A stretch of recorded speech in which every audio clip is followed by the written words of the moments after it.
23 јануари 2020. Веста дека малку познатиот град Вухан во Кина е под клуч на властите одекна во светот. 76 дена долгиот карантин го проследија вознемирувачки снимки од војската и полицијата кои не дозволуваат движење на граѓаните, а спортските сали се претвораа во лекувалишта за инфицирани граѓани. По 2 години во Вухан ја нема заразата.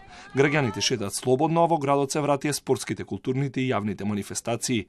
Наставата се одвива нормално, а бројот на новоинфицирани е незначителен.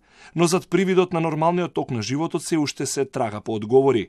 Како отпочна заразата и кој е виновен за смртта на блиските? Таткото на Џанг Хај бил примен во болницата во Вухан поради скршеница во јануари 2020 година за време на раните денови на избувнувањето, каде што се заразил со коронавирусот и подоцна починал. Во отвореното писмо до председателот Си Џинпинг на Кина, Џанг повика на компензација и казнување на одговорните службеници, но и независна истрага од она на Светската здравствена организација. Она за што сум лут е што поминаа 2 години од избувнувањето на заразата во Вухан, но досега нема убедлив заклучок од истрагата. Мислев дека така наречената истрага на СЗО е прилично неодговорна, бидејќи имаше многу работи кои тие не ги видоа со своји очи. Тие само побрзаа со така наречената истрага. Јас не ја признавам истрагата, ниту многу други семејства од Вухан кои ги загубија најблиските.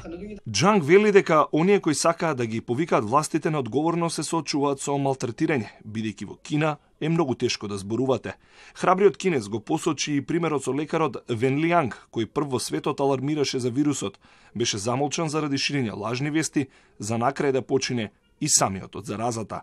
Официјалната државна статистика говори дека во Вухан и областа починале 4600 лица, а во 2021 никој не подлегнал на COVID-19. Но и по 2 години од првиот COVID карантин Вухан шета слободно, додека најизолираниот остров Кирибати замина во прв локдаун. По 2 години црна годишнина од првиот карантин, короната руши рекорди и пред 3 дена зафати дури 4 милиони луѓе ширум светот за само едно денонокие. Од кинескиот сој преку Делта до Омикрон варијантата, пандемијата заболи 350 милиони луѓе, а 5,5 милиони подлегнаа на болеста. Индија, САД и Бразил прединачат по бројот на заразени, додека Македонија е 6-та во друштво со уште 5 балкански земји во кои смртноста има најголем процент.